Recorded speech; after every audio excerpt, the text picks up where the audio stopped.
നമ്മുടെ ജീവിതത്തിൽ സംഭവിക്കുന്നതെല്ലാം നമ്മൾ മാനിഫെസ്റ്റ് ചെയ്യുന്നതാണ്. അങ്ങനെ പറഞ്ഞാൽ വിശ്വസിക്കുക. ബട്ട് യഥാർത്ഥത്തിൽ അതാണ് സത്യം. നമ്മൾ ഉള്ളിൽ എന്താണോ കോൺസ്റ്റൻ്റ്ലി ചിന്തിക്കുന്നത് അത് തന്നെയാണ് പുറത്ത് വരുന്നത്.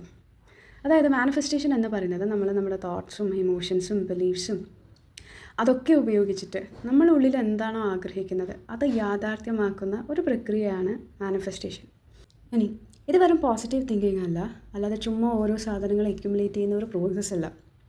ഇത് പറയുമ്പം നമ്മൾ ഓൾറെഡി ആ ഒരു സ്റ്റേറ്റിലെത്തും. നമുക്ക് എന്താണോ വേണ്ടത് അത് നാച്ചുറലായിട്ട് നമ്മളുടെ കയ്യിൽ വന്നുകൊണ്ടേയിരിക്കും. അതിനായിട്ട് നമ്മളുടെ ഇൻറ്റേർണൽ ബിലീഫ് സിസ്റ്റം ഒന്ന് ട്വീക്ക് ചെയ്ത് കൊടുത്താൽ മതി, അത് ഓട്ടോമാറ്റിക്കായിട്ട് വരും. നമ്മുടെ ബിലീഫ് സിസ്റ്റം എന്ന് പറയുമ്പോൾ നമുക്ക് രണ്ട് തരത്തിലുള്ള ബിലീഫ്സ് ഉണ്ട്. ഒന്ന് കോൺഷ്യസും ഉണ്ട്, സബ് കോൺഷ്യസും ഉണ്ട്. കോൺഷ്യസ് പറയുമ്പം എനിക്ക് ഇന്നത് വേണം. സബ് കോൺഷ്യസ് പറയുമ്പോൾ അയ്യോ അതെനിക്ക് കിട്ടുമോ, ഞാൻ അതിന് അർഹയാണോ, അല്ലെങ്കിൽ ആം ഐ ഗുഡ് ഇനഫ്, അതൊക്കെ നമ്മുടെ സബ് കോൺഷ്യസ് ബിലീഫ്സാണ്. സബ് കോൺഷ്യസിൽ ലിമിറ്റിംഗ് ബിലീഫ്സും ഉണ്ട്, എംപവറിംഗ് ബിലീഫ്സും ഉണ്ട്.